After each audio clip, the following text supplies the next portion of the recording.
आईना है, तुम्हारा चेहरा अच्छा होगा तो हम अच्छा ही दिखाएंगे, और अगर उस पर गंदगी होगी तो हम गंदगी ही दिखाएंगे, डरेंगे नहीं। देखिए IIT बाबा जैसे लोग प्रकट क्यों हो जाते हैं? ये प्रकट नहीं होते हैं, इनको प्रकट किया जाता है। और प्रकट क्यों किया जाता है? ताकि जो मूल मुद्दे हैं उनसे ध्यान भटका दिया जाए। तो मूल मुद्दों से ध्यान भटकाने के लिए ऐसी जाने कितने दिछारिया, जाने कितने IIT वाले बाबा, जाने कितने प्रकट होते रहे हैं और होते रहेंगे। क्यों? क्योंकि जनता को मूल मुद्दे पर ध्यान केंद्रित नहीं होने देना है। ये चाल है बहुत बड़ी, और उस चाल को लोग अपने समय में चलते रहते हैं। ये एक सवाल है। हाँ। 17 मार्च को जो आपका प्रोग्राम है गांधी मैदान में, अगर केंद्र सरकार 16 तारीख को वहाँ धारा 144 लगा दे तो कोई प्रोग्राम? धारा 144 4 लोग से ज़्यादा लोग जहाँ इकट्ठा होते हैं उनके ऊपर लगती है। हम तो अकेले हैं, हमारे ऊपर कैसे 144 लगाएंगे बताओ? पब्लिक तो आएगी ना। पब्लिक आएगी तो धारा 144 लगा देंगे, पुलिस आ जाएगी, पुलिस रोक देगी। हमने किसी को बुलाया नहीं है, इसलिए हम लड़ेंगे नहीं। समझे कि नहीं? हम क्यों कह रहे हैं कि हमने किसी को नहीं बुलाया? क्योंकि हम उसमें नहीं जाएंगे, हम अकेले बैठेंगे। सबकी तरफ से जब हम बैठ रहे हैं तो सबको परेशान होने की क्या जरूरत है?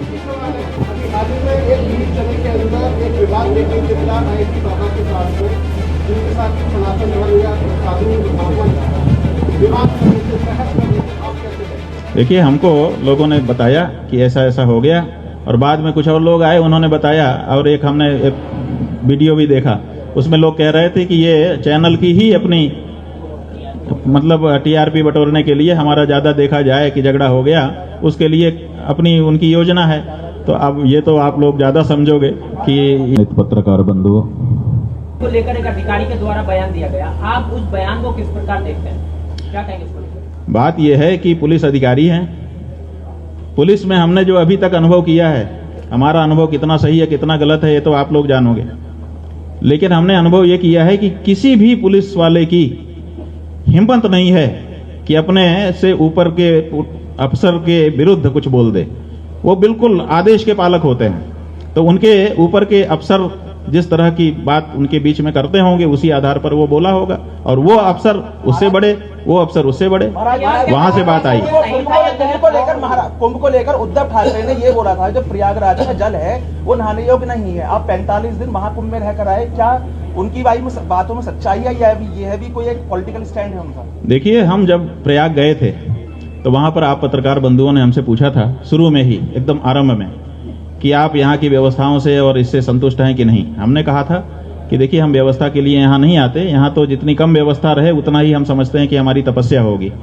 लेकिन एक चीज़ जरूर है, और वो हम सरकारों से चाहते हैं। उन्होंने पूछा कि वो क्या चाहते हैं आप? हमने कहा कि यहाँ जो लोग आएंगे उनके रहने खाने सोने की क्या व्यवस्था है वो तो वो जाने, लेकिन स्नान तो सब करेंगे गंगा यमुना की धारा में। तो स्नान के लिए जो जल धारा का आ रहा है, कम से कम उसमें मल जल मिला हुआ नहीं होना चाहिए, वो शुद्ध होना चाहिए। भौतिक दृष्टि से कम ये जिम्मेदारी सरकारों की है। और सुनो तो भैया, आपको बहुत जल्दी है, हम बता भी तो दें। तो हमने ये कहा था कि ये उनकी जिम्मेदारी है और इसमें सुनिश्चित करें। बाद में हमने माघ मेला के अधिकारी को लिख करके पत्र भी रिसीव कराया था कि आप प्रतिदिन कुछ घाटों का चयन कर लीजिए, वहां से सैंपलिंग कर दीजिए और लेबोरेटरी में रोज रोज जांच करा के उसको डिस्प्ले कर दीजिए, ताकि किसी के मन में ये शंका ना रहे कि हम जिस जल में नहा रहे हैं वो सही है कि नहीं है, क्योंकि बाद में इस तरह की बातें उठाई जाती हैं। तो उन्होंने उस पत्र पर भी कोई संज्ञान नहीं लिया, कभी भी जांच करके कोई आंकड़ा पब्लिक को नहीं बताया गया। क्या ये वहां पर गए स्नानार्थियों का अधिकार नहीं था कि वो जान सकें कि हम किस तरह के जल में स्नान कर रहे हैं? लेकिन जब स्नान पूरा हो गया उसके बाद रिपोर्ट सार्वजनिक हुई और आपके सामने सब बात है। तो ये बात, इतना बड़ा आप आयोजन कर रहे थे, बहुत सारी दूसरी बात व्यवस्थाओं की बातें आप कर रहे थे, लेकिन स्नान के लिए जो जल था उसकी पवित्रता और पारदर्शिता के बारे में आपने क्यों नहीं ध्यान दिया? और क्यों ये बाद में हमको सुनने को मिला कि मलजल मिश्रित जल में हमको सबको स्नान करना पड़ा? तो ये तो बड़ा प्रश्न है ही है, ये सदा के लिए अब तो बन गया।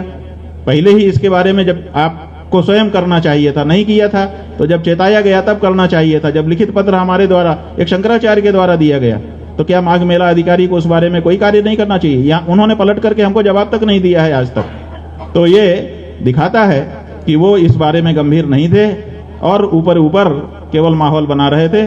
जो ग्राउंड पर काम किया जाना चाहिए था वो नहीं हुआ।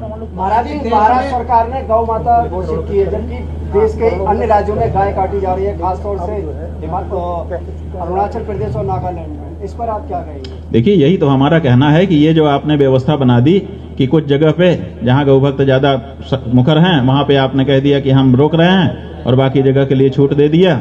इसीलिए रोज रात को गौ रक्षक बेचारे ट्रकों को पकड़ते हैं, फिर मुकदमा होता है, FIR होता है, ये होता है, वो होता है, फिर कोई खड़ा हो जाकर कहता है ये तो गुंडे हैं और तरह तरह की चीज़ें आ जाती हैं। तो ये आपने व्यवस्था क्यों बनाई है कि कोई ट्रकों में लाद करके यहाँ से वहाँ ले जाए और वहाँ काट ले? जब देश एक है, हमारा ही घर जब है, तो हमारे घर के एक कमरे में हम गौ हत्या कर सकते हैं, दूसरे में हमने रखा है कि नहीं नहीं यहाँ नहीं कर सकते। ये तो ढोंगी हुआ। ऐसा ढोंग करने की क्या जरूरत है? आप साफ साफ कहो कि हम क्या करना चाहते हैं, इसीलिए स्पष्टता हम करना चाहते हैं। महाराज जी, सवाल है, आप हमेशा जो है व्यवस्था के खिलाफ बोलते रहते हैं। जितने भी शंकराचार्य उनमें आप ही अलग है जो सत्ता पक्ष के खिलाफ हमेशा। आज भी कुछ लोग सिक्के चुन रहे हैं। हमेशा हर बार हिंदू या सनातन के पर्व को या त्योहार को ही क्यों निशाना बनाया जाता है पॉलिटिकल पार्टी द्वारा? देखिए, पॉलिटिकल पार्टी द्वारा हिंदू को निशाना बनाया जाना और हिंदू के पक्ष में खड़े होना दोनों राजनीति है। जो लोग हिंदू राजनीति करते हैं वो अपने आप को हिंदुओं के साथ खड़ा हुआ अपने आप को दिखाते हैं, और जो लोग हिंदू विरोधी राजनीति करते हैं, हिंदू विरुद्ध जो लोग हैं उनके वोट पाना चाहते हैं, वो लोग अपने आप को हिंदू विरोध का बयान देते हैं। तो ये उनकी अपनी अपनी राजनीति है, इससे हमको क्या लेना देना है? सब जितने भी पॉलिटिकल लोग हैं, समस्या ये है कि जब अखिलेश यादव बोलेगा तो आप कहोगे कि ये हिंदू विरोध में बोल रहा है, लेकिन जब दूसरा बोलेगा जो हिंदू वाली बात तो आप उसको राजनीति नहीं समझोगे। ये समस्या है, जबकि बोल दोनों राजनीति ही हैं। वो अपने सब लोग अपनी अपनी राजनीति की गोटी सेंक रहे हैं। कोई हिंदू का हितैषी नहीं है, कोई मुसलमान का हितैषी नहीं है। अगर हिंदू मुसलमान के हितैषी होते तो हिंदू और मुसलमानों की दिशा कुछ और होती। हिंदू आज अपनी माँ की हत्या के लिए तड़प ना रहा होता। अगर आप बताओ कौन सा ऐसा नेता है और कौन सी ऐसी पार्टी है 78 साल में जिसने राज किया और हिंदू भावना को समझा हो? नहीं समझा ना, तब ना आज हमको पीड़ा व्यक्त करनी पड़ रही है। तो ये कोई अभी तक हिंदुओं का आया नहीं है हितैषी, और कोई मुसलमानों का भी हितैषी नहीं आया, उनकी भी